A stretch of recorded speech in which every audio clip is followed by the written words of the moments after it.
Welcome everyone to MMBS-111 Introductory Microbiology.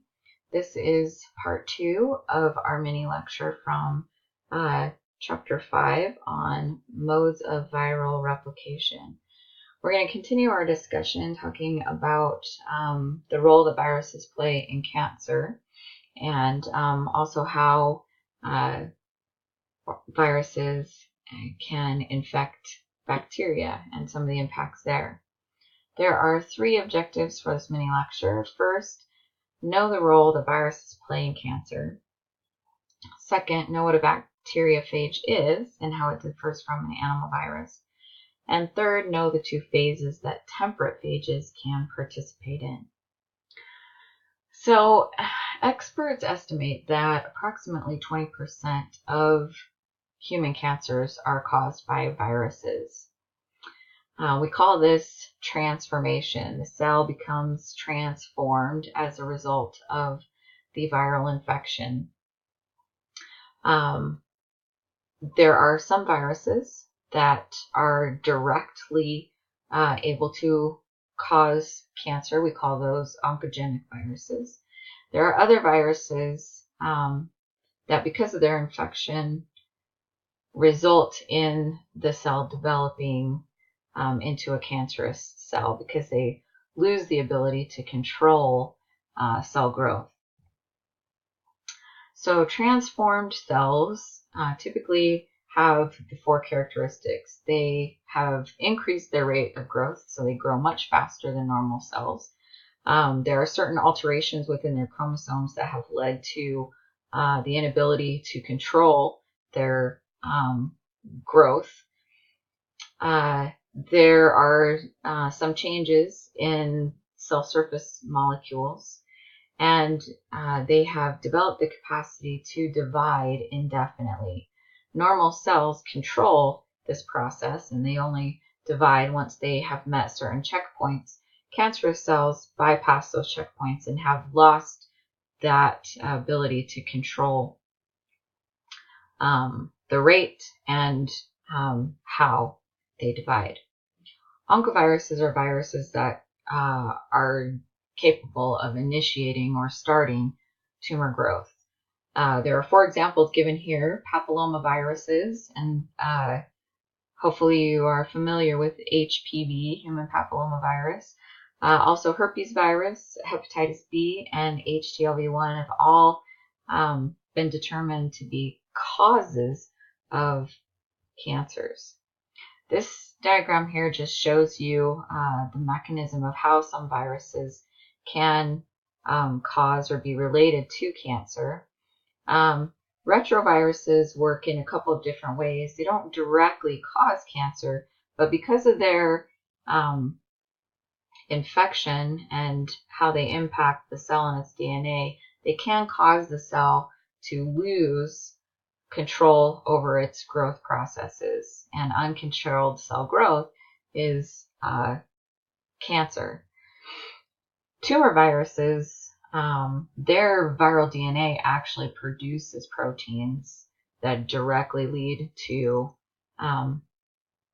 uncontrolled cell growth. So they're able to cause tumors, whereas the other 2, because of their mechanisms, it may contribute to cancer. As we talked about before, every organism can be infected by a virus, and that includes bacteria. The viruses that infect bacteria are called bacteriophages, and they are pretty unique structures, as you can see from the image. We call them complex viruses because they combine both of the viral capsid structures. Every bacterial species is parasitized by a bacteriophage, and often these infections lead to increased pathogenicity of the bacterium. This model here shows you the 2 phases that a bacteriophage can go through. This process is only entered into by temperate phages that are DNA bacteriophages. They are special DNA phages that can infect bacterium and then incorporate their phage DNA into the bacterial DNA, as you can see in the image. Depending on the conditions of the bacterial cell and the phage DNA itself, we can either produce more temperate phages, as is what happens in the lytic cycle, where the phage DNA and proteins immediately are synthesized and assembled to make more phages. Then the cell lyses, releases those active phages into the environment so they can infect more bacteria. The other part of the cycle that can happen depending on conditions is that once the phage DNA is injected into the bacterium, it can incorporate into the bacterial DNA, and we call that a prophage. The prophage, since it's incorporated in the bacterial DNA, gets replicated with the bacterial DNA when the bacterial cell replicates. So as it grows and then goes through replication and produces more bacterium, that prophage also gets reproduced in every single cell. So now you have a bunch of bacterial cells that now have this prophage. Occasionally, the prophage will exit the DNA of the bacterium, and then that will start the lytic cycle, and the temperate phages will be reproduced as normal. The cell will lyse and then release that bacterial phage into the environment.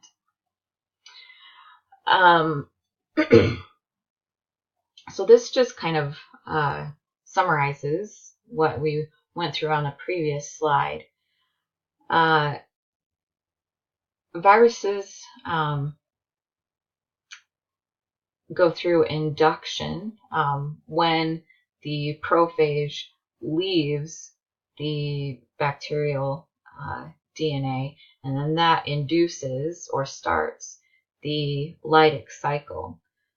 And this only happens, as I said, with temperate phages. So not all bacterial phages go through lysogeny. Only special DNA phages that we call temperate phages. This can be dangerous to humans because of the increase in pathogenicity that is often provided with the incorporation of the prophage. In the 50s, it was determined that many toxins produced by certain bacteria are actually the result of the prophage and not the actual bacterial DNA. In fact, if the prophage was removed, these bacteria were no longer pathogenic. Some examples are Corynebacterium diphtheriae, the organism that causes diphtheria, Vibrio cholera, Clostridium botulinum, all include a prophage within their DNA that helps them to produce the toxin that makes them pathogenic and leads to the severity of the diseases which they cause. So that's the end of 5.3 part 2. Make sure that you can answer the questions here and go back and review the learning objectives for this part of the mini lecture, and hopefully this video was helpful.